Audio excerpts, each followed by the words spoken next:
Pozdravljeni na prvem dogodku letošnjega kritiškega simpozija umetnostne kritike, ki se posveča vprašanjem z področja umetnostne kritike pri nas in širše. Na današnji okrogli mizi bo dostoj pogled na sodobno slovensko literaturo in umetnost ter film. In spremljajočo kritiko predstavi Anja Banko, filmska kritičarka, pedagoginja, redaktorica avtorske oddaje Temna zvezda na Radiu Študent, Petra Kočič, literarna kritičarka in književnica, Robert Kuret, filmski in literarni kritik ter esejist, in Moani Sinanovič, filmski in literarni kritik ter književnik. Pozdravljeni. Če se strinjate, bi jaz šla kar v srčiko današnje debate na vprašanje, kdo je kritik.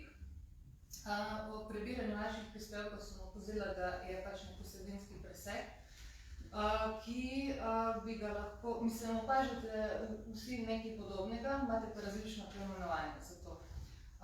Se pravi, kritika pri neki izgradnji samopodobe ali pa pri delu, konec koncev vodijo neke silnice, dolžnosti, določen pritisk družbenega prostora, v katerem se nahaja, in me zanima, na kakšen način vsak od vas posamezno vidi to skupnost kritiškega delovanja, kako se sami kot kritik, kritičarka vidite v tem prostoru.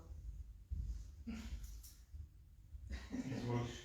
Lahko gremo kar po vrsti, da ne bo nekih zagat. Zdaj neka pozicija filmske kritičarke. Se mi zdi, da je v okviru sploh slovenske filmske scene na nek način pozicija zroba. Zdaj, zakaj pozicija zroba? Mogoče v bistvu na to odgovarja tudi sama pozicija slovenskega filma, ki je mogoče med nekimi elementi kulture še vedno eden najbolj zanemarjenih, tako v strani pač same države, po drugi strani pa v bistvu tudi strani publike. Zdaj govorim seveda o slovenskem filmu, ki se ga še vedno drži ta nehvaležna oznaka, da to je pa nekaj grozljivo dolgočasnega ali pa za žile rezati ali pa povsem nekomunikativnega in neadekvatnega za neko pač sodobno slovensko realnost. In v bistvu iz tega konteksta tudi filmska kritičarka, nekako filmska kritičarka je beseda, ki jo pač izrekaš v slovenskem filmu, večkrat beseda, ki je v bistvu precej malo odmevna in precej malo vpliva pač na neko, bom rekla tako, samo filmsko sceno na nek način, kot tudi v bistvu ima neko manjšo vlogo pri nekaj podpori ali promociji slovenskega filma v javnosti, zato ker vsem so neki v bistvu aparati promocije, tisti, ki nekako še vedno držijo prvo vrsto. Ampak vseeno mislim, da je pač pozicija kritičarke v tem primeru nekako vsem ključna, ker drži pač neko misel, neko pač znanje, predvsem to, ki vstaja sploh v primeru slovenskega filma večkrat povsem razpršeno. Imam še eno podvprašanje, če dovolite. Tole izraz pač filmska kritičarka, a ga uporabljaš kot nek neutralen izraz za pač nekoga, ki deluje v filmskem kritiškem krogu, ali gre tukaj za pač neko, mislim, prevprašanje lastne pozicije tebe kot ženske avtorice filmskih kritik? V bistvu je oboje. Se pravi, gre za nek. Ja, v bistvu je nek statement.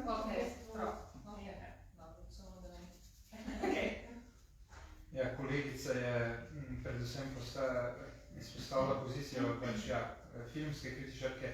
Jaz sem se v svojem prispevku lotil pozicije literarnega kritika, izhodiščno prek teorije Benedicta Andersona, ki je verjetno eden, mislim, zagotovo je najvplivnejši, če ne trenutno najvplivnejši teoretik še vedno nastanka nacionalne skupnosti. On je usporejal recimo neko predmoderno, prednacionalno skupnost, ki je bodisi vaška v smislu in se vzpostavlja tako, da se ljudje preprosto neprestano interakcije in se med seboj poznajo, bodisi religiozna, tako da se prepoznavajo prek skupnega jezika, ki je klasični jezik, recimo arabščina ali pa latinščina, bodi si preko srečevanj na romanjih v romanskih krajih. Modernost pa preko izuma tiska prinese to možnost, da se ljudje začnejo prepoznavati preko jutranjega rituala branja časopisov. Skratka, nekdo, ki živi v nekem kraju, lahko nekoga, ki ga nikoli ne bo slišal, o njem, te osebi, ki nikoli ne bo slišal, bere pač v časopisu in ta način se zamišlja skupnost. Poleg časopisov so pa tu pomembni tudi romani.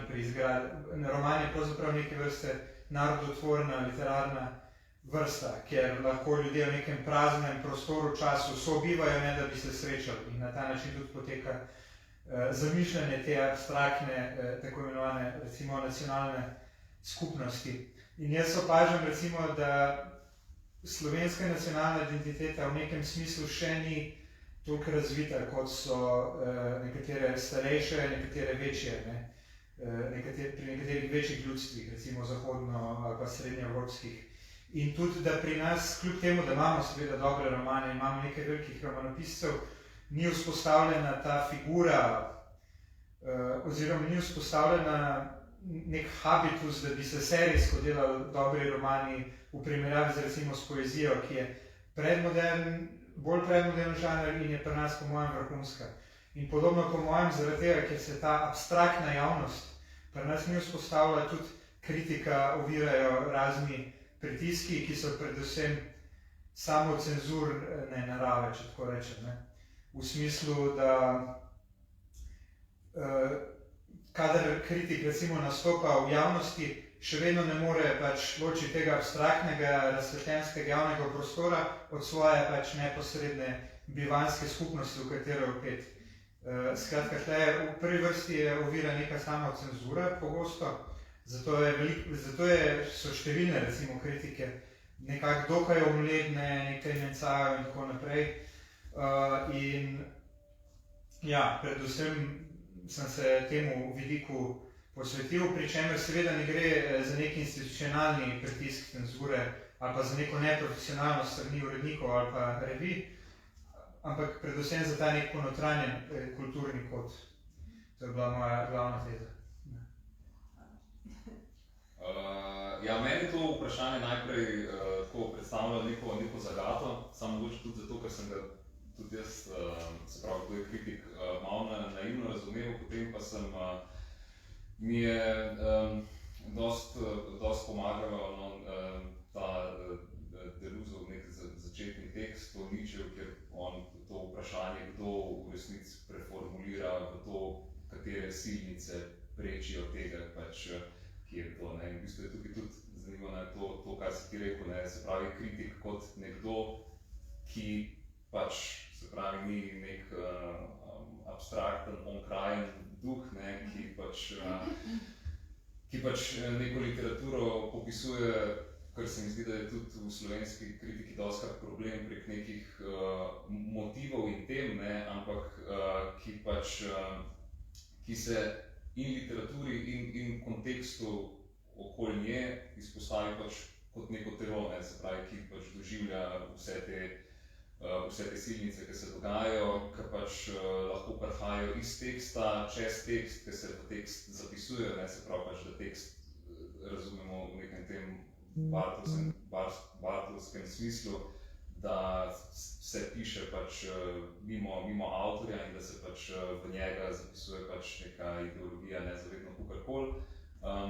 Po drugi strani pa pač tudi neke druge silnice, ki jih mogoče specifično v slovenskem literarnem prostoru niso spet toliko razširjene, ampak jih lahko opažaš v smislu nekega prilaščanja del, pa nekaj tukaj za neke promocijske mehanizme ali pa nek prostor, kjer se pač reproducira neka ful podobna kritika, ali pa konec koncev tudi čez neke kritiške oziroma pač druge poglede, ki ta tekst na nek način transformirajo, ker pač transformirajo pač neke same vhode v njem. Meni se zdi zanimivo to vprašanje, ki je bilo naslovno, potem pa tudi ves tisti material, ki je bil zraven, ko se je razpisala letošnja tema.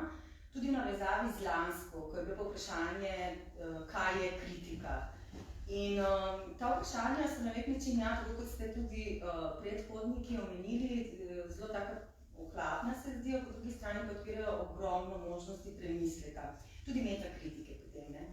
In pri meni se je zgodilo, da sem pri snovanju že osnutka in razmišljanja prišla od tega, da sem si zamislila, oziroma zelo hitro dobila nek delovni naslov, ko sem se prepustila bolj natančnemu proučevanju Mitje Mejaka, to se pravi potreba po vrednotenju na ta način, da je etična in da je tudi estetska, ne. Sem potem prehajala vse bolj, ko se je to začelo gradivo pač zvrščati, me zanimali seveda, tako drug avtor mi je bil pač Kolšek, sem ugotovila, da pravzaprav prehaja moje razmišljanje v vprašanje hibridizacije žanra in seveda tudi poklica. No in zdaj za to prvo javljanje bi rekla tako, ne, da ta hibridizacija poklica je ves čas na delu, tudi na ta način, ko se vprašamo čisto konkretno, ne, verjetno smo mi pač ti, ki imamo poklic, uradno pač samozaposleni kot kritiki, po drugi strani pa mogoče je kdaj tudi naše delo v ozadju, ne, je ta kritik v ozadju, ne piše kritiškega teksta, še vedno pa na nek način kritiško dela druge poklice, bodi si uredniške, bodi si, ne vem, pač recimo dogodke v živo. In zdi se mi pomembno to, zato ker takrat, ko sem jaz vstopila v ta poklic, ko sem prvič zaprosila za status, se spomnim, da je to sodilo še pod deficitarni poklic. Ne vem, kako je danes s to definicijo, ki je še vedno verjetno tudi ostaja in bo ostalo. In zdaj čisto tako en drobec, da je danes v delu, ko je bila pač najava za današnje srečanje in za simpozij, je bilo pripisano pri enemu izmed vas dveh organizatorjev glavnih, ne, Aljažu Koprivnikarju, ne, literarni kritiki ne pripali nekdanji, ne. In potem bi se tako vprašal, če je nekdo nekdanji, ne, pri teh letih in še v polnem zamahu pisanja, ne, kaj mi pojmujemo, ne, kaj tako nasplošno razumemo kot kaj je to kritik. In prikazala sem je pri branju, ko so tudi kolegi pisali med sabo, ocenjevali kritiško delo, ne, bodi si Mejaka ali pa potem razmišljanje Kolška, da se je kritik, ki je pisal v 60-ih letih, počutil ekstremno pomembnega. On je mislil in čutil, pa verjetno na podlagi Mejaka lahko sklepam, da je podobno so bili tudi drugi, ki so delali kot poklicni kritiki in potem so šli v uredniške vode, da mora, da ima po to nujno etično držo, da mora pomagati avtorji za to, da bo produkt pravzaprav pomagati književnosti, da bo književnost ta, ki ne bo schematična, ki ne bo, skratka mu pomagati avtorju do tega, da pride mogoče vnaprej, ne, do kakovostnega dela, kar pa je na nek način dobrobit neke države oziroma naroda. Potem pa že pri Kolšku mi je zanimivo to, ne, zdaj zakaj ravno ta dva omenjam, zato ker je ravno kot druga generacija, ko se je Kolšek rodil, bi lahko že bil otrok Bejaka, tako generacijsko gledano.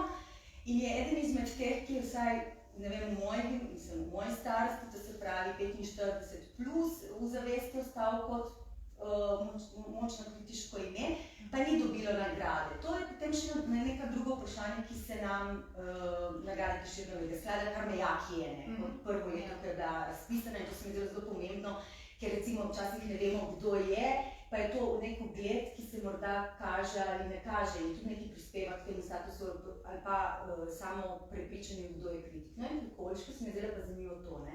To je pa druga linija, ne, to je pa tako. Popolno samokritično pove o tem, kako je to, da je poudaril vedno užitek, ne, pri pisanju, ko je razmišljal o tem, kaj je kritika, seveda je delal kot kulturni novinar in ponoči pisal kritike za knjižni list recenzentski izbor. Je pa v bistvu, ja, se je postavil neko drugo vlogo in seveda tudi metakritično, ne, to se pravi, da je tudi že tako in tudi sprotno produkcijo in nakazoval in zanimivo. Mislim, da leta 1999 je v nekem eseju za sodobnost napisal, da je samo filmska kritika bolj zbezljala, je bolj elokventna od literarne, ne? Ker pač nima popolnoma nobene naslonbe na teorijo. Ne? Tako, ampak zdaj tle bi se zaustavila za ta hip. Torej, lahko bi bilo vprašanje, kdo smo mi danes, ne? Ali se doživljamo kot kritiki, ali povemo, jaz sem kritik, ali te čudno pogledajo. No in to anekdota, ko me nekoč zdravnik vprašal, kaj pa ste po poklicu ginekolog, ne, tik pred pregledom, jaz rečem kritičarka, on tako v smeh in reče, saj se vam pozna. A ne, tako, skratka, najbolj anekdotično, tako da je prosto bolj odprt pa malo, ja.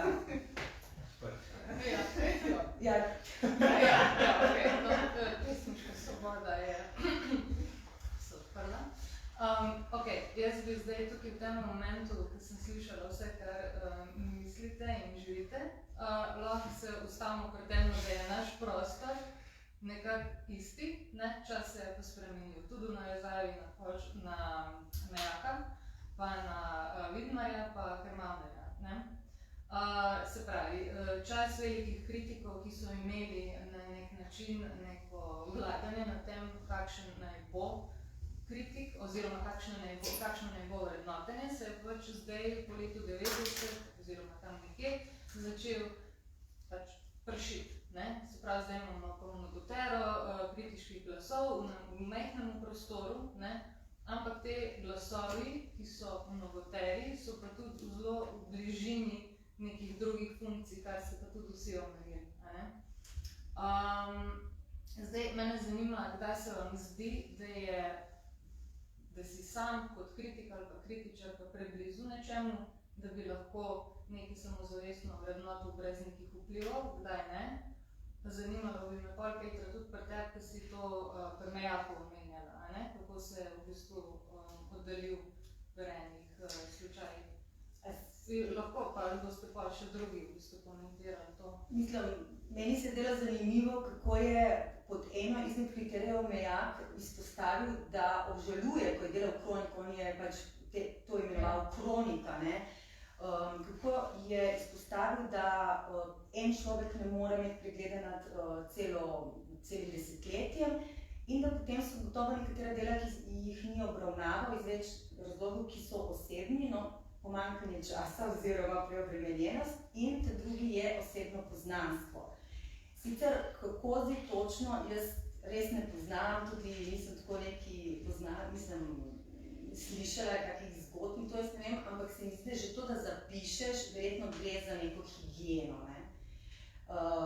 Medtem ko Kolšek je zanimivo, da pa prav poudari, da za 90-ih naprej, torej v 90-ih, da se pa prav kritiško pajdaštvo srečuje, ne. Torej, da literarna scena je literarno kritiška, torej, da so kritiki in pisatelji, pač književniki pač povezani, in da na nek način se tako tudi to formulira, predvsem pa tudi generacijsko. Kar pomeni, da je to tudi popolno, kako je on sklepal, povzemal, umanjkanje tudi negativne sodbe ali pa kritike, tudi zato, da bi stvari bile pač pomirjene in da se ne bi prišlo do spora med generacijami, ne? Zato, ker je takrat začel opažati, da res mladi pišejo. Anja, Manjus pa Robert, vi ste del te generacije, pa jaz sem tudi bila nekaj časa. Ja, mislim, to je ta problem osebnega poznanstva, slej ko prej naletiš na, mislim, to je res neizogibno. In tle, bodi se človek postavi ponavadi mlajši, če sodim iz svoje izkušnje, neko obrambno pozicijo in je a priori pretirano mogoče kritičen, v smislu, da je pač a priori, da ima določene predsodke do določenih skupin ali pa estetik in tako naprej. Bodi si se začne izogibati delom domačih avtorjev, recimo jaz sem se v nekem obdobju predvsem začel recenzirati za recimo tuja prevodna dela.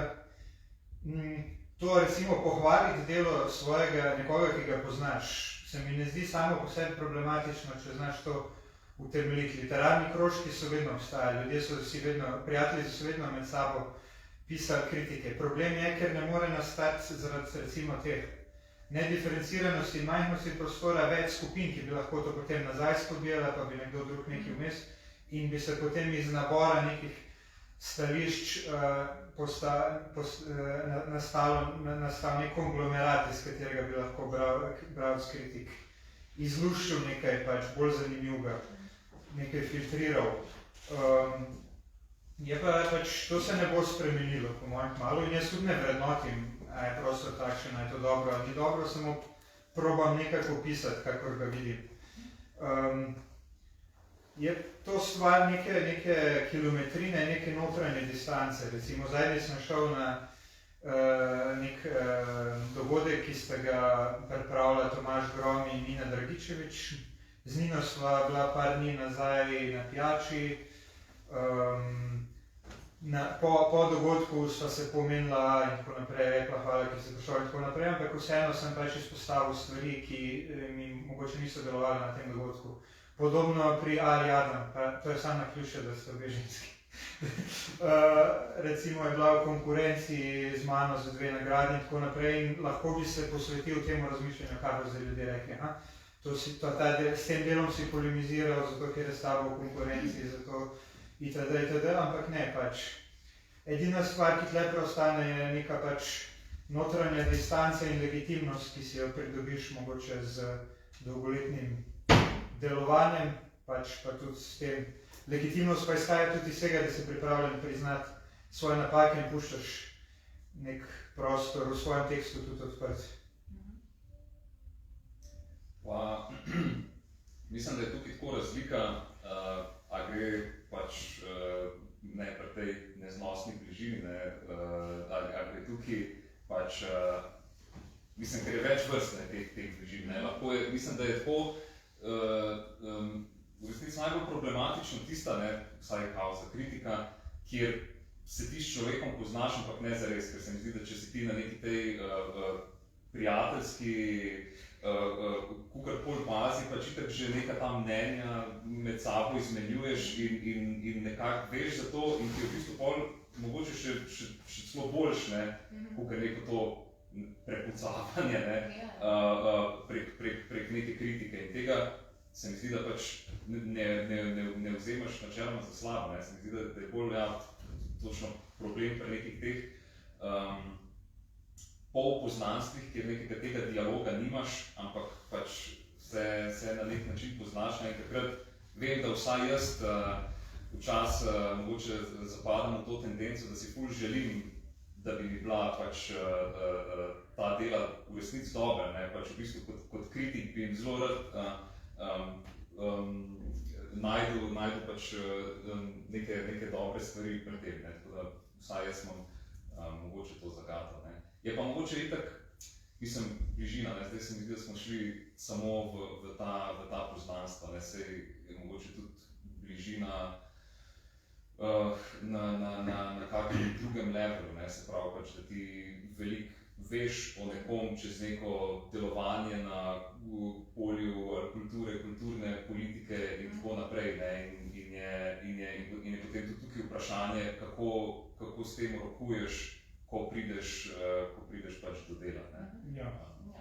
Tle samo še to, da nismo še izpostavili, da seveda je tle v igri tudi denar pač in preživetje, ki je povezano s simbolnimi vezmi. Ampak sem še en pomesen komentar. Ja, pač bližina je mišljena v smislu tega, da se zavedaš tega mehkega literarnega okolja, da poznaš različne funkcije različnih ljudi, ki se tudi skupaj fundirajo lahko eno ali pa 2, 3, in da te to lahko kot kritika mogoče malo. Jaz bi mogoče rekla bolj za kontekst filmskega prostora, da mogoče res bolj kot ta neka osebna bližina in znanstva, se mi zdi, da večkrat razpravljamo bolj v bistvu o našem razmerju do par same oznake slovenski film, zato ker se mi zdi, da sploh ta naša zadnja, najmlajša generacija filmskih kritikov si zelo želimo pač predreti ta zid te oznake in pač mogoče potem je ravno ta bližina, ta želja tista, s katero ki nekako mogoče predstavlja neko oviro pri dejanskem vrednotenju, ker je pač ta želja, da bi bilo nekaj pač dobro in ker veš, čez kakšne nemogoče pogoje večinoma pač grejo avtorji in avtorice, tako da se mi zdi, da je to tak čist na drug način bližina, no, ampak neka skupna ljubezen do tiste umetnosti. Mogoče samo še osebno, ker jaz sem povedala zgodovinsko. Jaz osebno mislim, da je zelo pomembna ta lastna higiena, kako se vsak kot kritik odloči in to je mogoče odvisno pač od posameznika, kak človek je.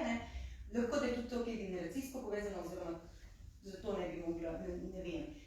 Sama sem se pač odločila tako, da tedaj, ko sem bila urednica Prišlekov, nisem pisala kritik, predvsem pač absolutno ne svo, mislim, te, ki smo mi izdali. Ni toliko smešno, ker tudi to se dogaja. Potem seveda ne literaturi, ne knjig. In ko sem zdaj pač mislim, da ne vem, 2-3 leta, se čutim res, da sem popolnoma na svobodi, totalno z veseljem pišem kritike, zato ker osebno poznam, ne vsem poznam ljudi, ampak me to niti malo ne omeljuje, zato ker se pač takrat, ko se odločim, knjige ponavadi ne izbiram sama, vedno izbirajo pač kritiški uredniki, področni uredniki, dajo knjigo, pač to je usoda te knjige in se pač toliko časa pač berem in pronikam v knjigo, dokler ne vzpostavim odnosa do teksta, velikokrat pač pozabim na, oziroma meni se celo zdi, da jaz več zvem o ljudeh preko dela, tudi če je to posredno, kakor pa na kavi. V globino in zares, ne. Bi rekla, da drži za literaturo, ja. Zdaj smo se dotaknili te bližine pa higiene pri tem, ko vrednotimo. Govorili smo pa nasploh o strokovni kritiki bolj, ne? Zdaj, kot razni odvodi v sodobnem času prihajajo tudi do nekih drugih tipov vrednotenj, do komentarjev, poljudnih komentarjev, ki se prek raznih kanalov, influencerjev ali pa pač tudi samo nekih bolj novinarčijskih,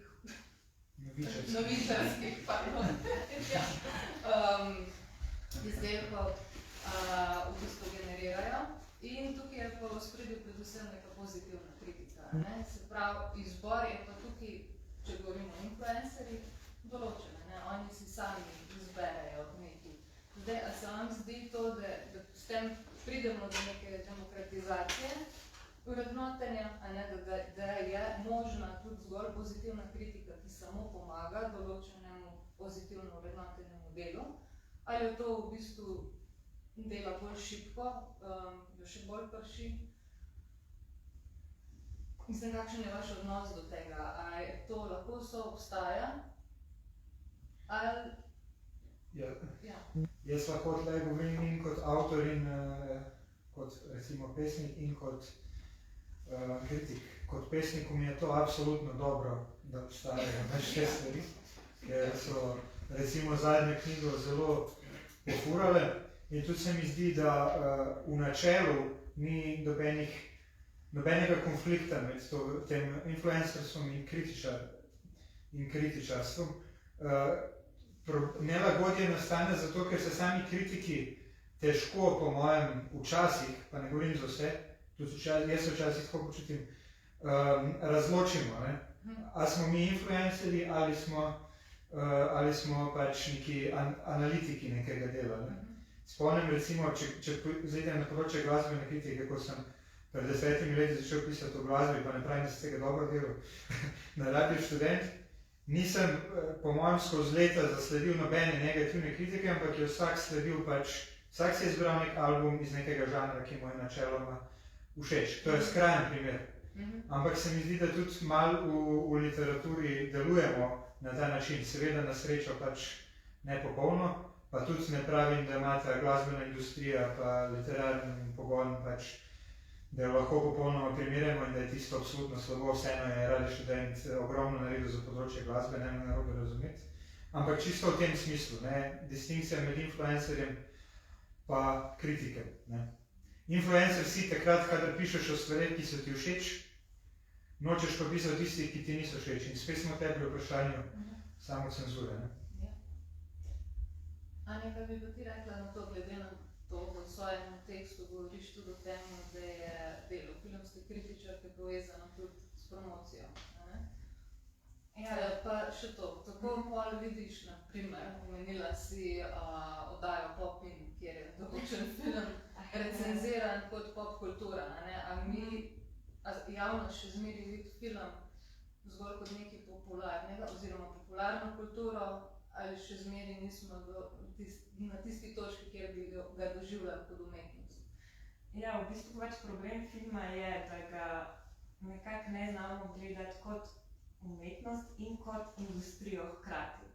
Pač to se mi zdi, da je mogoče za razliko od literature pač neka taka dvojna narava filma. In ja, bila sem na eni drugi okrogli mizi, kjer smo se pogovarjali o vlogi filmske kritike in je bil predlog iz občinstva, da v bistvu bi bilo zanimivo, da bi producent imel pač nek budžet za promocijo filma in da bi ta budžet namenil filmskemu kritiku ali pa kritičarki, da bi nekaj napisala o filmu. Vse ne, da bi vplival na njeno ali pa njegovo mnenje, ampak da bi pač imel nek pač relevanten, recimo, tekst. Ampak, ja, ne, se že... Ti že sam akt plačanja. Ja. Mislim tega, da nekomu plačuješ za to, da napiše kritiški tekst, je mogoče malo izporen. In potem se spet uravnamo v promocijo. Saj tudi literarni sistem v resnici ima več levelov. Kritik je eden izmed gatekeeperjev oziroma vratarjev literarnega dela za naprej. Ampak, ko smo želeli pri popularnem, zdaj in govorili bomo tudi o trendih slovenske literature, naprimer romani Tadeja Goloba, sprav kriminalni romani. Zdi se mi, da Slovenija počas prihaja v tisto fazo, kjer se tudi pri nas neka srednja kultura ustvarja, nek medbrav, ki se avtomatično potem potegne po principu Netflixa tudi v neke filmske različice teh srednjih kulturnih izdelkov, ki niso, to ne pomeni, da so slabi, ampak so dovolj v bistvu zgrajeni na tak način, da ga lahko konzumira nekdo, ki je pač izobražen, zelo podkovan in nekdo, ki pač mogoče nima vsega tega ozadja. Moje zate imam eno vprašanje, ali se ti zdi, da je pojav tega srednjekulturnega ali pa midbrava na nek način bi lahko rekel, da se naša nacionalna zavest s tem malo zboja, ker to hkrati implicira, da je naše, v narekovajih, enako dobro spet v narekovajih kot ameriško ali pa angliško. Da smo prišli na un moment, ko lahko nekdo pač javnost se vdahne in reče, ok, ne. Vsaj formalno gledano, vrtniško gledano, lahko... To je zelo zanimivo vprašanje. Jaz se večkrat zvotim pri razmišljanju o spominih iz 90-ih in televizijski popularni kulturi, kako je bila v bistvu res za nič, pač popoln trash. In kako se je na nek način res razvila v 30 letih. Ne samo to, pač s pojavom internetnih medijev lahko opažamo, da mladi ljudje, čeprav nisem fan pač muske nujno, ki jo delam, ampak vidim, da so ne samo v toku svetovnih trendov, ampak tudi ustvarjajo neke trende in so komod prisotni na internetu in tako naprej. Ker na začetku sem omenil Benedicta Andersona, ki izhajajo iz 18. 19. stoletja in je govoril o časopisih in romanih.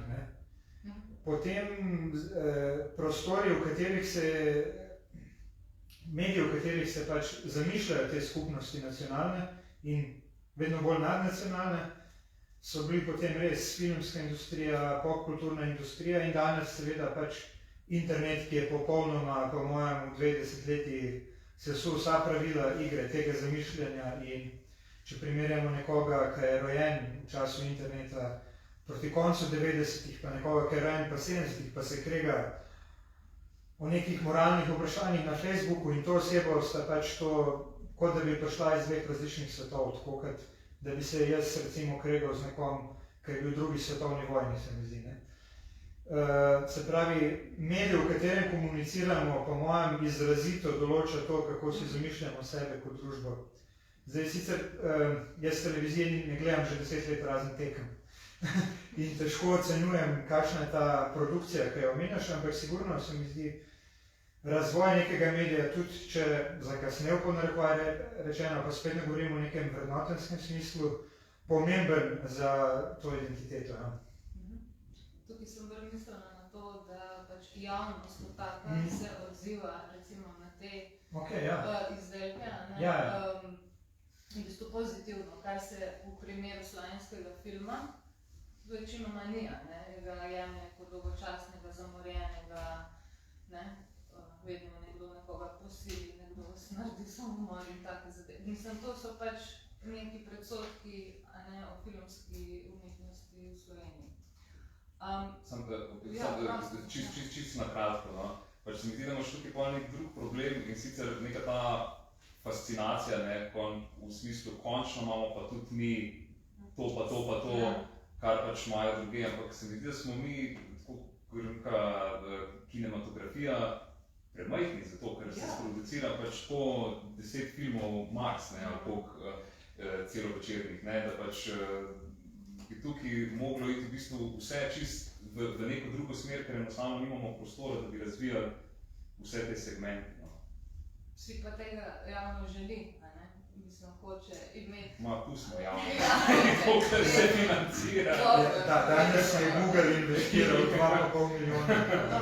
Jaz se zdi, da to razmišljanje vedra vodi v eno tako vprašanje, ali mora biti ta neka kulturna, srednja kultura oziroma ta neka doživljanje kulturnosti napram umetnosti, kar nam je bilo pač mogoče više pa izbrano, da to in tudi s poplavo, pač bom rekla, širše dostopnega literarnega ali tudi verjetno filmskega gradiva, ali to tudi učinkuje na kritiko in na produkcijo del, Koliko, recimo, meni se zdi super, da imamo neke avtorje, ki dosežejo številno publiko in so kakovostni, ampak zdi se mi, da, to je zdaj jaz sklepam, nimam zdaj velikih dokazov, ampak samo tako, sklepam pa, da je trend v uredniški, založniški, da je tudi ta tako imenovana odjaka in tako podprta visoka umetnost, se je nižal nivo oziroma se želi, da bi bila čim bolj dostopna. Začela se sicer recimo v poeziji, slovenski poeziji v 90-ih, ko je jezik se razbil in želel postati jezik vsakdana.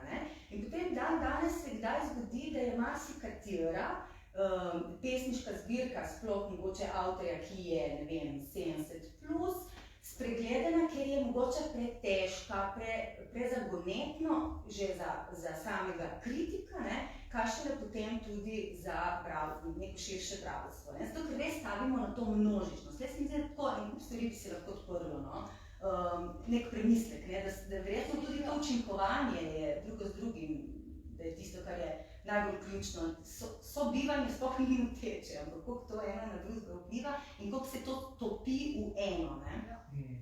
Vse to, kar je Anja prej omenila, da se filmske umetnosti ne gleda kot industrije in se tudi literatura velikokrat ne gleda skozi to prizmo, se ji daje pač nek mislim, je na vrhu, ampak vseeno so tukaj odzadnji mehanizmi, ki v bistvu želijo služiti, želijo prodati. In zdaj me zanima, ko se že o tem pogovarjamo, mislim, kakšno kritiko to prinaša. Pač, če govorimo o Krmavnerju, Vidmarju pa Mejaku, je tam bila baza literarnih del, o katerih so presojali, malo drugačna kot je zdaj. In zelo več? Ja, pač produkcija je več, in se pravi, tak kritik, ki obstaja zdaj, a je sploh še lahko normativnem v tem smislu, kar pol še tudi pogreša na koncu 90-ih, a sploh še je lahko normativen do te mere, kot je bil rečemo Vidmar, ki je bil zelo lahko oster ali pa tudi politično-ideološki na primeru Kozleka.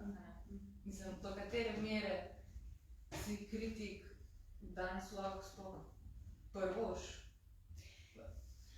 biti, mislim, analitično natančen. Mislim, da vse te hiperprodukcije, ki jo mora tudi za preživetje v končni fazi narediti, a ne?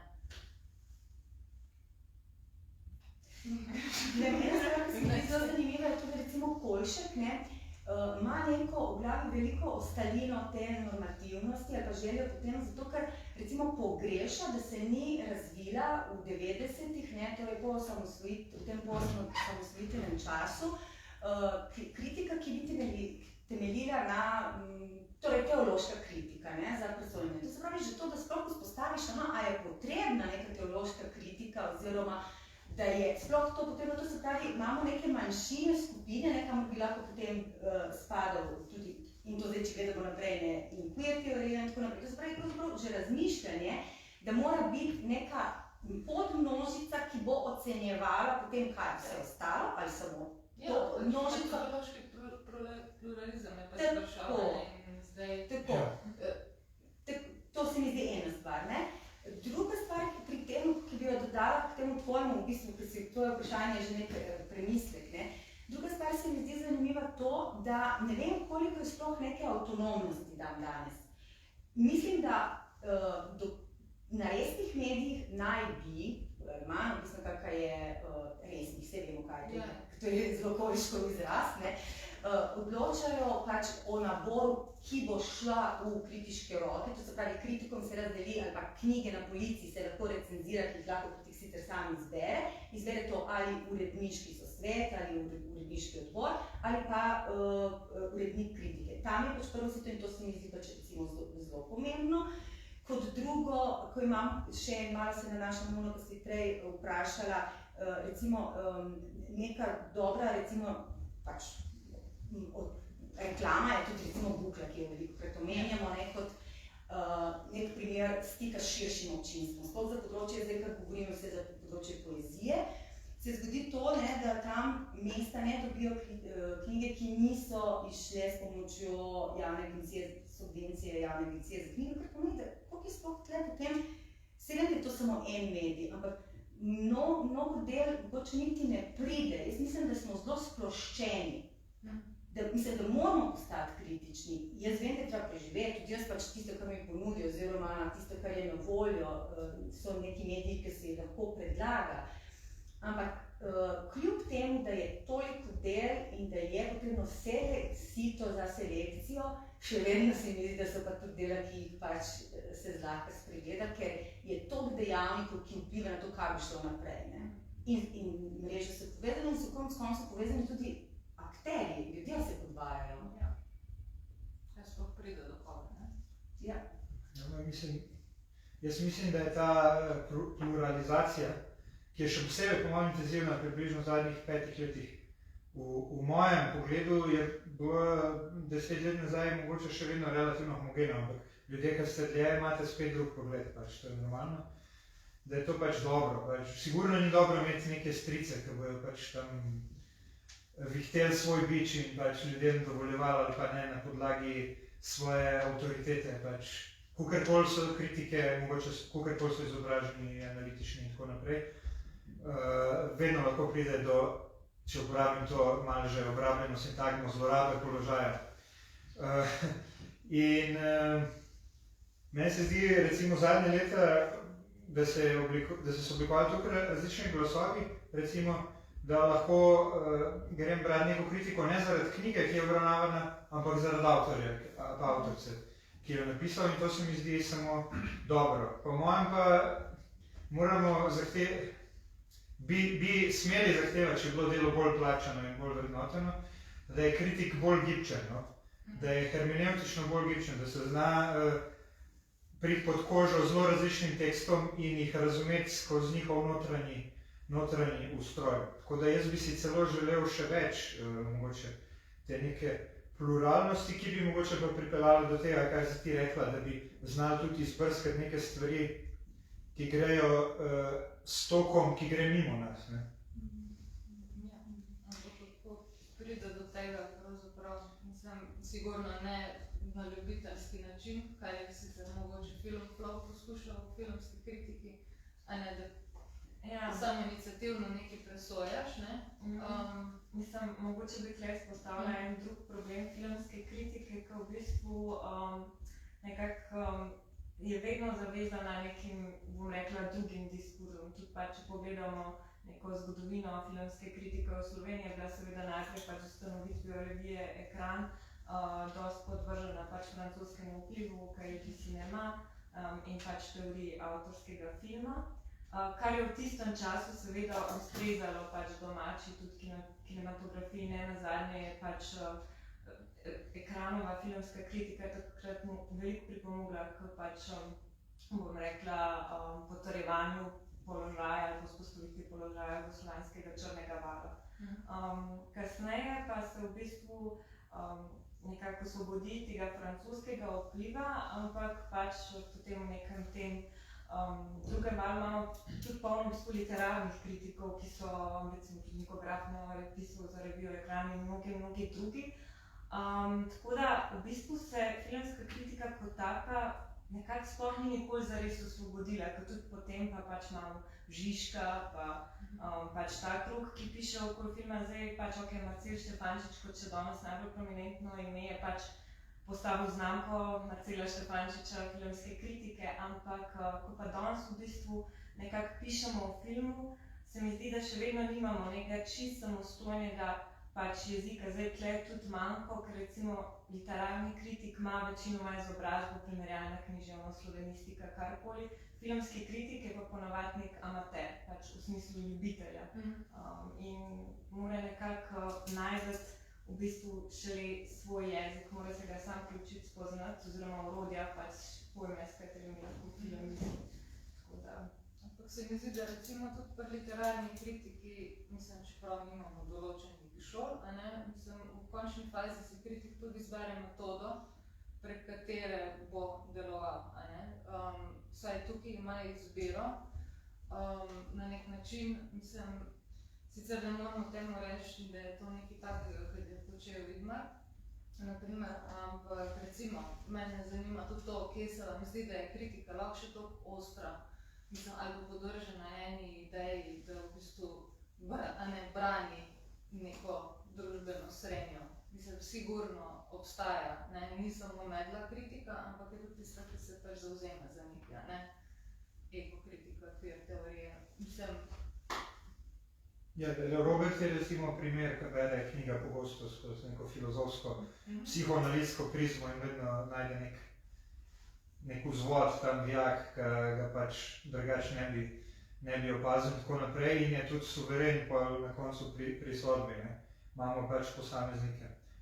Ampak se mi zdi, da je pač ta neka kolektivna ideja zavzemati se za neko estetiko, za nek konceptualni aparat je pač zginila, mogoče je nazadnje bila deloma prisotna pri reviji Idiot.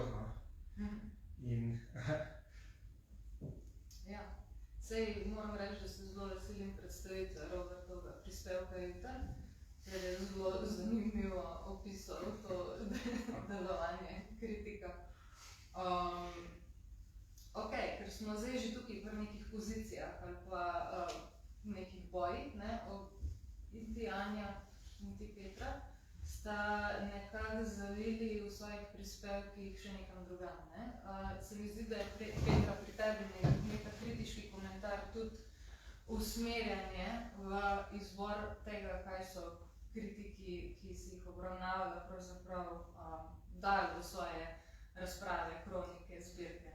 Se pravi, ukvarjala si se s procentom obravnavanih del ženskih avtoric, Jaz sem ravno toliko stara, da dejansko ni bilo takrat, ko sem začela študirati, še nobenih samostojnih študijev feminističnih smeri.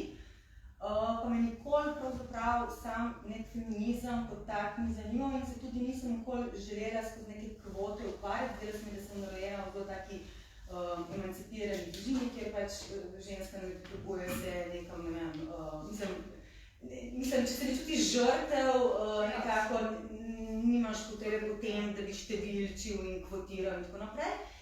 Ko sem pa zdaj začela brati, pa čisto tako slučajno, seveda, me je ena izmed stvari tudi zanimala, to je gola statistika, torej po eni strani lahko nič ne pove, po drugi strani pa odpira in tle zdaj ne bom pozabila, to, kar ste zdaj govorili, mislim, da to, kar je Romanis rekel, mislim, da je tudi vprašanje pripadnosti, ko je rekel, da je zelo pomembno, ko piše, da ni teh nekih stricev, ki ti sugerirajo. Jaz mislim, da te sugeriranja niso zelo eksplicitna, ampak so zelo perfidni. Mislim, to je tako neopazno, mislim, da poteka in je na človeški ravni tako to je. Zato je pa verjetno ta background, ki ga vsak ima, zelo pomemben, ne? In se to odraža v kritiki. No, in zdaj to, ko si me vprašala, ja, zanimivo se mi je zdelo, da pravzaprav kritik, ki ni iz komparative, je obravnaval procentualno najvišji odstotek, obravnaval tudi del žensk oziroma avtoric, in da je, kar me je mogoče presenetilo na prvi pogled, Nejak dosegal celo procentek 27%, kar se že približujemo 30%, mislim, da je to tako. In to me je seveda presenetilo, potem sem si seveda razložila, da je najverjetneje to šlo, tu je brez vrednotenja pozitivno-negativno, tu je šlo samo zato, da je sploh obravnavano. Pa še nekaj Nejak si je zelo vzel to, kar se mi zdi, da bi tudi mi potrebovali vse bolj, da je tudi odmerjeni prostor pomemben. So dela, ki dejansko, ne tle pa Polšek recimo se dotakne tega, da je problem, ko imaš ti predvideno število znakov, ki jih moraš zapolniti, in so dela, ki bi zahtevala, da bi zaradi kakovosti potrebovala veliko več, in so dela, kjer bi polovica znakov bilo dovolj. In to je Nejak počel, to je tudi pri izboru se pozna, da so zelo različne dolžine kritike in to se mi zdi zelo na mestu. Sploh spet na mediju se mi zdi, da je to mogoče, ko pač postaviš in sicer se ne spoznam postavljanje tekstov, ampak tako se mi zdi, da verjetno so tudi ohlapnejše te številke. Sama si minimalno dolžino vzamem, recimo pri radijskih imam 2 postavki recimo in na nek način, če mi delo, se mi zdi, da je prav pretirano za daljši razpon. No in če se vrnem k Nejaku, me je presenetilo, kako je on obravnaval torej teh 27% leta 1964. In potem recimo sem si na hitro odgovorila, da najbolj je to šlo za to neko socialistično še podpiranje ženske oziroma pač enakopravnosti, enakovrednosti, ne vem kako, potem je pa to zelo padlo. In sem si jaz vzela samo primer Polška, Kosa, Vovka, Matajčeve, pa Zupan Sosičeve, to pa zato, ker njeno delo ni kritiško, ampak me čisto tako zanimalo, ker je bila na Polici zraven in sem videla, da je odstotek pri njej najvišji, 21%, pri Urbanu Vovku, kot da bi statistično meril vsaka knjiga 20%, najnižje pa pade pri Matežu Kosu ena knjiga 5%. Ni to kritika. Nasprotno, tudi sama nisem nikoli preštela teh stvari, ampak je pa nekaj, kar tudi govori, ne? To je nek naklon, ker recimo potem tudi, če pomislim pri Zupan Sosičevi, je neka odprtost mislim, zaznana tudi drugače, ne? Pri obravnavi del. Tako da, mene ta statistika ni toliko pomembna in kakor mi daje vedeti, da se vendarle, da nihajo, pa tudi moram reči, da lahko zaniha počasi tudi v kontrasmer. Ker pred 10 leti sem imela en pogovor na literaturi s gospodom Andrejem Barvarjem, in je potarnal, da prihaja do feminizacije poezije in da to strašno skrbi. In pač malo kasneje me je spletni urednik vprašal, če lahko napišem eno kratko izjavo o tem letu, kako je bilo, in sem povedala, da to je pa mene ena izmed najbolj pač šokantnih stvari, da nekoga nekaj skrbi, kar pač mene veseli recimo, ne, oziroma kar je v bistvu stanje, odraz stanja, ne pa nekih forsiranj. In to je tisto, kar se mi zdi, da je pač samo neka detekcija, ne? Niti ni to neka metakritika. Dobro, nisi s tem hotela sporočati, mislim, nisi si interpretirala teh odstotkov na tak način, da bi merila kvote? Sploh ne, ker kvote se mi nisem zagovornica kvot, ampak mislim, da se zdaj prehaja zaradi različnih razlogov do vsaj poeziji, do močnega preokretja. In ravno tu smo sedeli, mislim, da je bilo leta 12. Tanja Petrič je okroglo mizo imela, ko smo kritiki govorili in sem takrat, nisem rekla, da to je, ali pa ne vem, katero leto je bilo točno, mogoče bilo pa pred 2008, ker je bilo jasno napovedano, da se obrača v smer avtoric. Zato, ker je tako, ampak zato, ker ta... Ampak to ne bi bilo spontano, po mojem, mislim, Ja, v smislu štega. dejstvo je, mislim, super je, pesnice odlično piše in tako naprej, ful dobrih knjig izide. Ampak pa če pogledamo, kdo je bil letos nominiran za Zenkovo nagrado, 4 pa ženske pa jaz, ker sem čefura, veš. Pa ni nujno, da bi bilo tako, no? Mislim, ode, ne nič ne impliciram, ampak... Ogrožene skupine so Ne, zdaj. želela bi reči, da ne gre za spontanost, to te moram popraviti, jaz ne tako razumem, ne, pač ni povzetek, da menim, da je to spontanost, ne. Menim, tudi kot sociologinja, da to je spet veliko okoliščin, da smo danes tukaj, kjer smo, konec koncev, da je bila ta nominacija tudi stvar sestave žirije in tako naprej. Ogromno ključnih dejavnikov vpliva, zato sem pač prej poudarila, da vprašanje pripadnosti nekega kroga, kjer kotiraš, je tudi zelo pomembno. Vse te stvari so zelo pomembne in to, da je Zupan Tošić slučajno, vse verjetno oni niso izbirali, vam po mojem ni še šel No, te, vse ne? to, a ne, mislim, na kakšen način si pol interpretiral ta podatek, a ne, ker vsem nam je verjetno skupno to, da si želimo predvsem vrednotiti na ta način, da zberemo ne glede na spol avtorja, dobro delo, ne. Ki je lahko, pisava je lahko spolno zaznamovana, kar pa še vedno, seveda, kar pa ne pomeni, da pač dobro delo ne glede na spol, kljub temu, da je lahko spolno zaznamovano, vsekakor, ja. In ja, to. Je pa res, da pride recimo do neke zmede pri razumevanju, ker smo tako hvaljeni tega neutralnega, te neutralne moške oblike, a ne, recimo, ko sem brala tvoj prispevek, a ne, nisem bila prepričana, a govoriš zdaj iz neke feministične pozicije, ali se izrekaš zgolj iz svoje lastne pozicije nekoga, ki je pač ženska, a ne. In da je, ko ti govoriš o filmski kritičarki, ni tako jasno, da govoriš pravzaprav o delu kateregakoli kritika, ne glede na spol. Ja, to sem pač čist, kot smo že v začetku se pogovarjali, čist namensko, ne, ker se mi zdi, da pač krepiš prisotnost pač same besede kritičarka v prostoru, tako da pač porabljaš. Mogoče samo še en dodatek, ne, vseeno pač nekaj povednega pa je, ne. To se pravi, če vzamemo Poljška, ne, ker verjetno Poljška pač smo tudi, ne vem, verjetno ste vsi brali Poljška, ne, tudi vi, mislim pač, ker, ja. No, recimo potem sem se vzela, kolikokrat je bilo obravnavano neko delo, ne.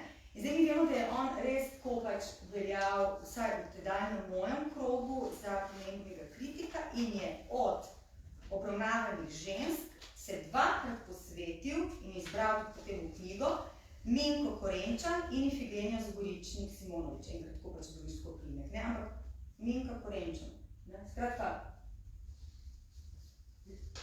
v 90-ih, ne vem, to pa nekaj govori, no, jaz nočem zaključevati, ampak vprašanje, kdo je kritik, to je kritik. Kritik piše o pesniku.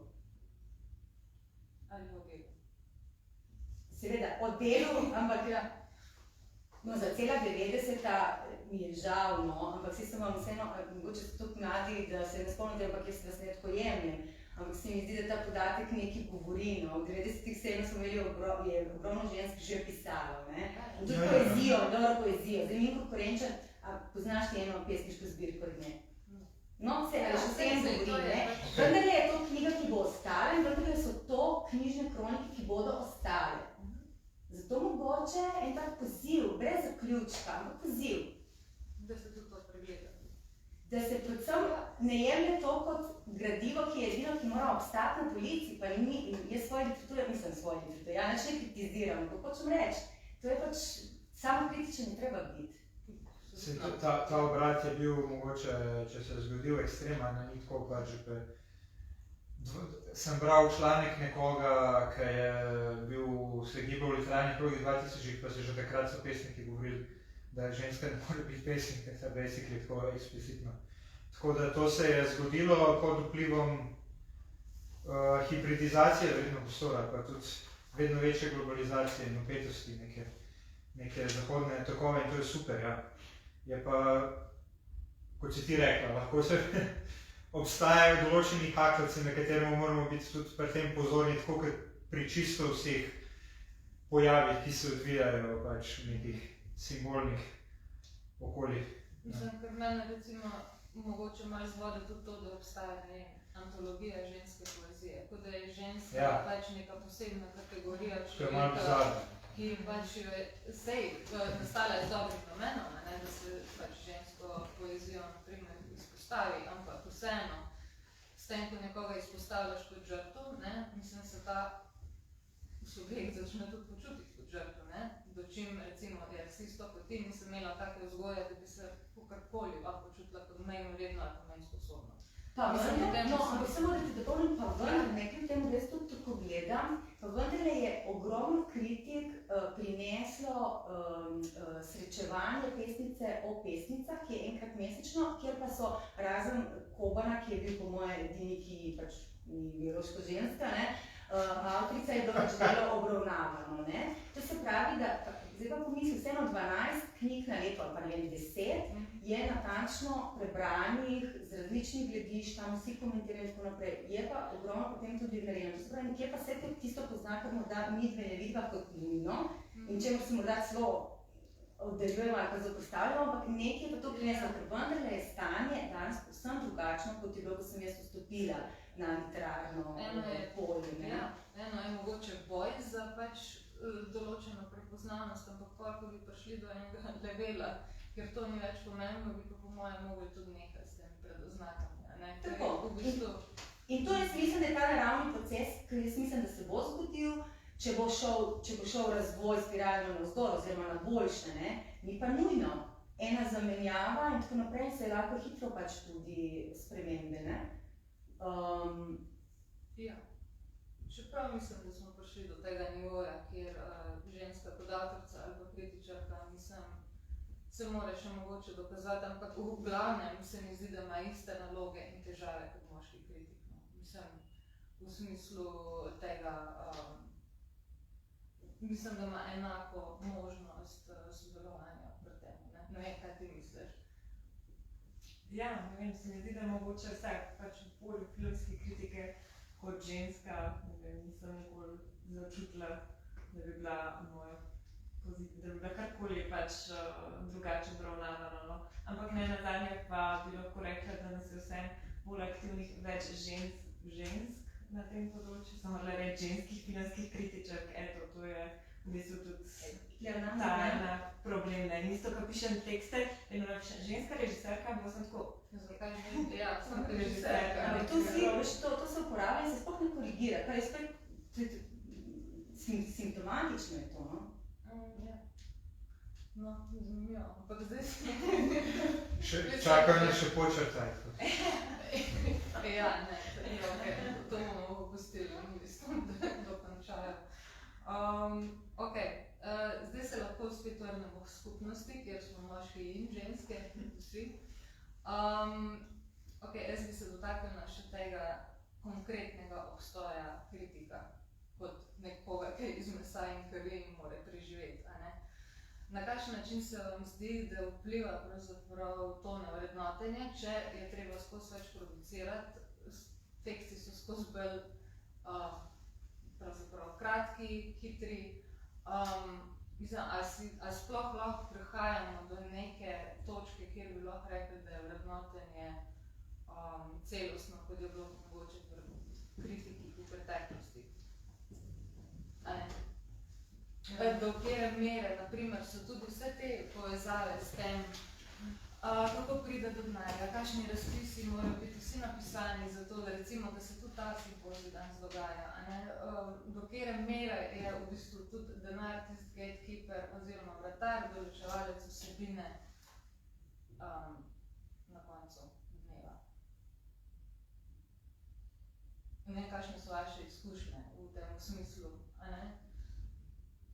Moje mnenje je, da se je s tem, ko se je pač predpisal ta neki minimalni honorar za tiste kritike, ki so subvencionirane s pomočjo razpisa na JAK-u, da se je mogoče neki pač premaknilo, ampak splošno gledano, jaz mislim, da je največji prihodek od tega pri meni bil takrat, ko sem bila še podiplomska študentka, ko sem imela neobdavčeno delo in sem še delala dan in imela Zoisovo štipendijo. Takrat je v bistvu bilo največ prihodkov. To se pravi, to je očitno res, kot ste že v nastavku zastavili, da je to študentsko delo oziroma prehodno ali kakorkoli. To je ena stvar. Druga stvar, mislim, da kot smo prej rekli, oziroma sem že omenila, da gre to za neko vpetost in souvplivanje, ker mislim, da se projekti prikazujejo vnaprej komisiji, ki odloča na JAK-u, kateri medij bo dobil koliko za objavo kritik, kar pomeni, da je pravzaprav delo že definirano, ali vi se smejete zato, ker je to smešno? Ne, ker meni to tako grozno. To se meni zdi, da je totalni nadzor, ki je nevidni, mogoče se zdi neviden in neopazen, ne? To se pravi, ker treba vnaprej odstopanj mora biti, zato ker se morajo pokriti oziroma morajo zaprositi enako, ko se dajo knjige, da pač o tej knjigi ne bo kritika napisana, ampak bo neki drugi, ker je ne vem, karkoli že, više sila. Tako da mislim, da so stvari zelo pod nadzorom. Zdaj pa, ne vem pa, če so pod pravim. Mislim, se je tudi pri ustvarjanju določenih umetniških del pripravi tega, ne? Pač za določene stvari je treba oddati razpis, ki je določen vsebinsko, ne vem. Saj, in to, a je to cenzura? Ne, ni cenzura, to je pač v bistvu konformizem na nek način, a ne odločiš za to, da boš del tega. Lahko bi temu tako rekli. Ampak mene bolj zanima v bistvu v tem smislu, recimo, kot kritik pač težko preživiš, in na kakšen način, če moraš ti to producirati, da sploh prideš do nekih normalnih honorarjev. Vem, da smo, ne vem, da je že kjerega leta na kritiškem simpoziju, ali je bil nek drug dogodek, v glavnem nemški kritik je rekel, da dobi 400 € na časopisno kritiko in je cela soba v Trubarjevi hiši bila. Ne, mislim, ti vzame sapo, mislim, do 400 € oziroma če napišeš 2, v Sloveniji ne prideš do 800 €, ne? Se pravi, on ima čas in motivacijo in na koncu tudi voljo za to, da napiše eno, mislim, poglobljeno analizo, slovenski kritik, ki doseže, ne, primer 150 € največ na kritiko, ne, pa mogoče 180, pardon. Po nove. Aha, okej. No, recimo, je pa to malo drugače. Sem da tudi verjetno stroški življenja so menjši malo više, ampak vseeno hrana je isto. Najmnine so se manjše verjetno. Mislim, da je prav Društvo slovenskih literarnih kritikov pred leti smo pač dali pobudo za to, kar je tudi zdaj realizirano, da so to kritiške štipendije, ki naj bi kritikom pač pomagale vsaj nekaj minimalnega, zato da pač o tem, ker ti si dali samo take optimalne in lepe cene, ne, mali si dal še višjo, ampak jaz mislim, da realnost je tudi neplačana kritika in pa zelo nizko plačana kritika, ne.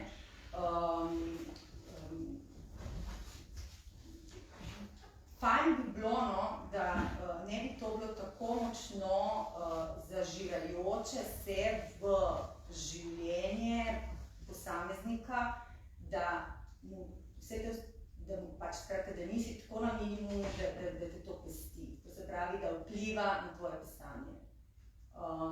Mislim, ne vem, če bi sama prišla do tega bi raje pač kaj drugega, potem čega bi konec koncev tudi bolj splačano. Mislim, da ni dobro, da to nažira, ne? O tem se pa spet pogovarjamo, a ne? Vseeno, motivacija za vrednotenje, kje je potem, a ne? Če je vseeno, je to povezano, mislim, z neko eksistenco tudi našo, a ne? Ja, meni gre predvsem, kadar nekomu povem, da sem samo zaposlen v kulturi, da avtomatsko predvideva, da sem totalen revež in to tudi pove, pogosto je človek, kako pa ti moraš, pa res, pa tako imajo te zaskrbljene obraze. Ne moram reči, da sem nek revež, ampak zato, ker pač delam 100 stvari naenkrat. In ni mi težko delati 100 stvari naenkrat, sigurno pa to vpliva na kvaliteto kritiških tekstov. Jaz lahko rečem, da kadar se mi posreči, po mojem občutku, dober kritiški tekst, imam res dober občutek, tako kot kadar po mojem napišem dobro pesem ali pa kaj drugega. To je pa mogoče 1 na 10 ali pa še več tekstov in to se ponovadi zgodi, kadar me sam tekst nagovori bodisi v pozitivnem, bodisi v negativnem smislu na način, da pač izvleče sam iz mene. Če bi se hotel res koncentrirano do konca ukvarjati s kritiko, bi se moral z veliko manj ostalimi stvarmi ukvarjati, veliko bolj podrobno brati, počrtovati, spisovati večkrat zdaj, kar bi pomenilo, da bi mogel imeti tudi večje honorarje, če tako ocenim. Ampak vidva še ste, malo sem preveč blebetal mogoče. Kaj če bi malo laturi, ne turi povedal? No, ne, mislim, da pride, da je tukaj pač zanimivo to, da se na nek način zgodi nek pospešek ali kaj, zato ker jaz sem že kar prevzel tako zdravo za gotovo, nek ta mogoče krajši čas za kritiko, oziroma za branje, ampak tako je pa res, da ti to po drugi strani omogoča, da mogoče prebereš več in da ja, da ti kritika pač rataja neko obrtniško delo, tukaj, kjer pač ja moraš sprejeti, da neke kritike pač enostavno bojo ali povprečne, oziroma pač ne boš povedal čez njih tistega, kar se ti je zdel, pač, da bi mogel povedati, oziroma ja, pač si ne boš vzel tega časa, kakorkoli, ampak da v neki tej kvantiteti bo vseeno prišlo do pač vseeno več, oziroma par pač dobrih tekstov. No, pa tudi, mislim, vse, kot sem rekel, pač nek ta pregled, ki se mi zdi, da ga bolj s tem dobiš, ko pač moraš več oceniti, se mi zdi cool, še posebej v kontekstu, recimo, slovenske literarne kritike, kjer se mi zdi, da kot literarni kritik, če se s tem pač polno ukvarjaš, še kar pač imaš nek pregled, zato ker pač je tudi medijev več. Recimo, sam če pogledaš kritiko slovenskega filma, se mi zdi, da slovenski film ful ni sistematično pušan, da se ga pokriva. Po drugi strani, pač, ker je medijev je malo, pa tako mislim tudi v bistvu noro, da leta 2021 ni nekega portala pač namenjenega samo filmu, po drugi strani pa tudi ti neke svetovne kinematografije, tako vse skupaj deluje random, vse to pokrivanje ful deluje random, tako da pač, ok, zdaj probam mogoče malo iz neke druge strani pogledati, kaj je mogoče dobra stvar, tega vseeno, da je slovenska literatura v končni fazi se mi zdi še kar pokrita čez neke kritiške tekste. Pa, ja. Ampak se mi zdi recimo, da je tudi produkcija umetniških del ali pa pač nasploh kulture tudi random, Mislim, če dalje bolj je razpršena, Veliko več tem se odpira, kot se jih je včasih, Mogoče lahko govorimo tudi o tem, da se je baza spremenila in zato se je kritiški odziv spremenil v končni fazi, Mislim, ja, se je tako, pač, prej, ko smo govorili o tem, o promocijah, pa teh stvarih, se je na nek način sistem, če ga prav razumem, itak narejen tako, da se ni važno, kaj v kritiki zares pišem, ampak važno, da si ti pač imel kritiko pač v nekem mediju.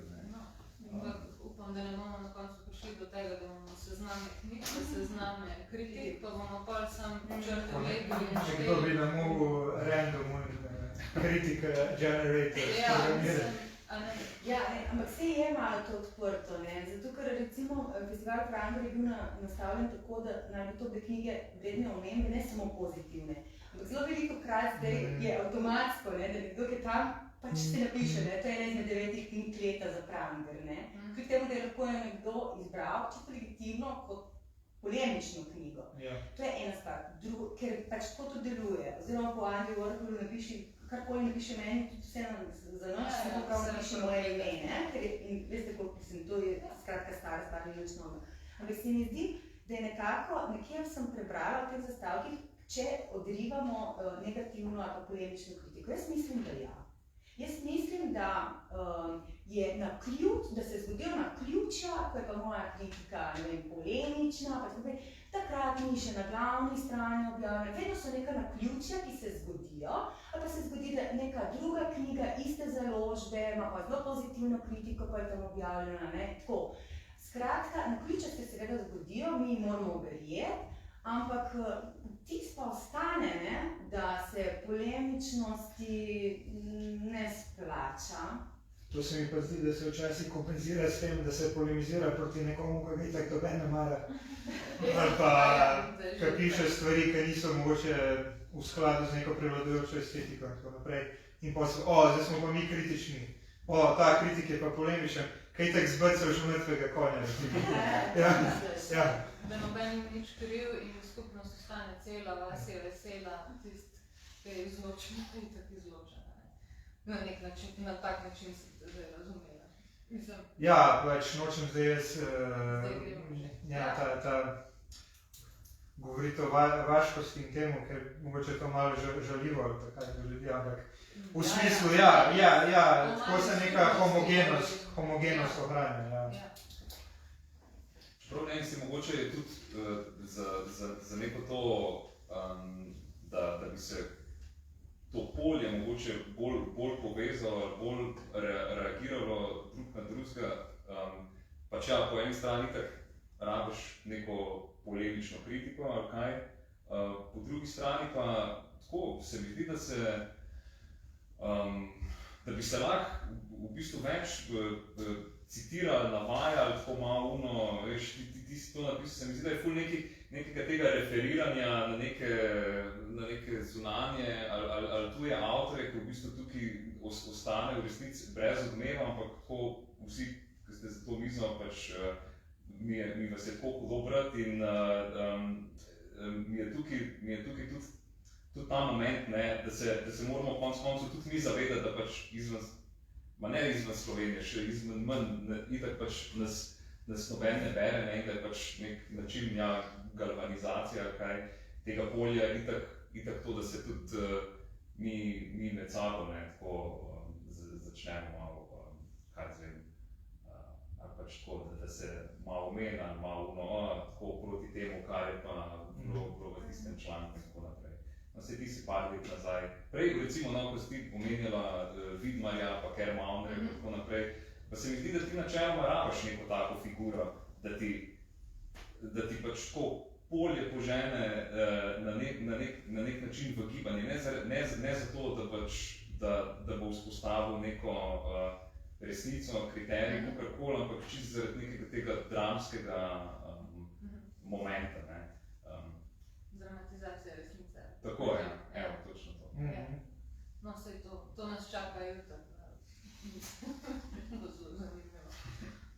Ne, sej tudi to, v končni fazi, še zadnje vprašanje, kaj je modus operandi? Mislim, kaj je tista resnica? Mislite, da greste proti njej ali ne? Proti resnici česa? Filmskega vrednotenja. Sem malo težko vprašala. Mislim, ne vem, pač, kar se tiče filmske kritike, pa v tem kontekstu, bom pač nekako ponovila odgovor, ki sem ga že malo načela. Namreč zdi se mi, da mora slovenska filmska kritika pač najdeti tudi več opore v sami filmski teoriji. Med drugim, recimo, imamo ful veliko tehničnih in strokovnih izrazov, ko sploh nimajo slovenske ustreznice in praktično ne moš v slovenščini opisati nekaterih stvari.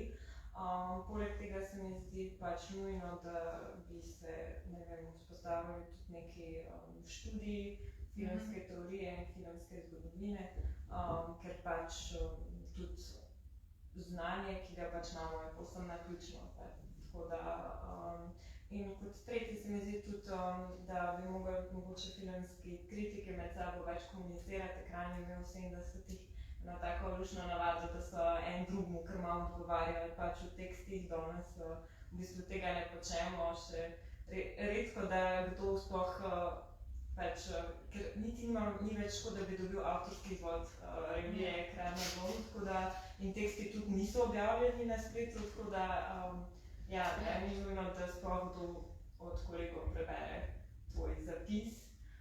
Poleg tega se je v bistvu društvo filmskih kritikov FIPRES postavilo na noge pač nazaj ponovno precej nedavno, tako da ne vem, se mi zdi, da je pač poleni stvari, ker upam, da jih ali pa se bojo nekako uredili, uredili.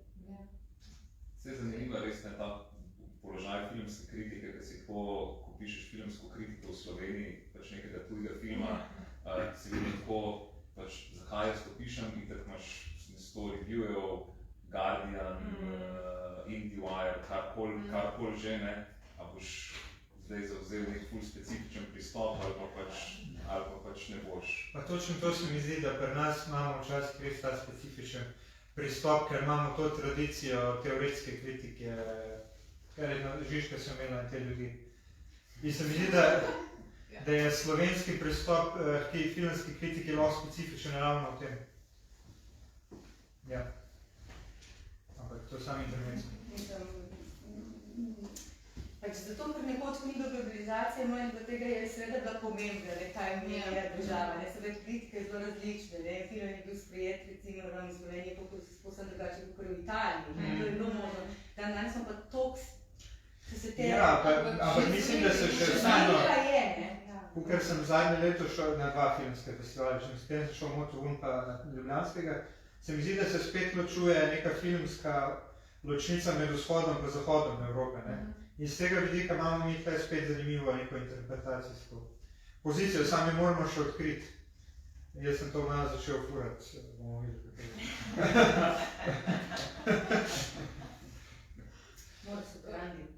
Ja, to je pa v skladu s tem razkolom znotraj Evropske unije in tako naprej se pozna tudi na estetski ravni, na seveda veliko bolj sofisticiran način. Robert, imaš še ti kaj za dodati? Mislim, ful različno, zato ker so pač tudi dela se na ful različen način nahajajo v našem prostoru. Ampak ja, no, se mi zdi, da je to ful pomembna stvar, pač za se zavedati ali nekaj, ali vsaj pač jaz zase govorim, kako, na kakšen način se to delo v nekem prostoru že nahaja. Ne. Mislim, ja, če pač nima nobenih recenzij, nobenega odmena, nobene PR mašinerije od zadja ali nekaj, pač lahko itak pikiraš bolj direkt, ne, na anga, pa se pač tam tako skozi na nek način, mislim, vsaj meni je to nek ideal, pa se ne tako, da mi ga vedno pač, nisem niti približno nekaj ne uspe vedno narediti, ampak da je pač kritika vedno tudi neka metakritika, ne, se pravi pač, da se ti, da pač, da ti teče neka ta linija kritike in da naenkrat pač potegneš ročno zavoro, pa obrneš okoli, pa si tako, no ja, kaj je. To je drug pogled, ja. Ja, mislim, v kaki službi je to, zakaj jaz to tako vidim ali interpretiram ali kakorkoli. Tako da, no, mislim, to po drugi strani pa, ne vem, recimo pač neke intervencije, v bistvu sem glih zdaj pred kratkim sem bral kritiko od Anje Radalec, od tega romana od Jele Krečič, ne, kjer je pač Žižek imel nek ta svoj uvod, ne, v to in pač to se ti tako močno not zapiše, da ti tega ne moreš, ne, ko kritiko pišeš, če si to valjda videl. Ja. Na tej točki lahko samo rečem to, da bi se bilo fino še več pogovarjati večkrat. Hvala, da ste prišli. Se mi zdi, da je ta komentarja koristno delo tudi za kritika oziroma koristna dejavnost.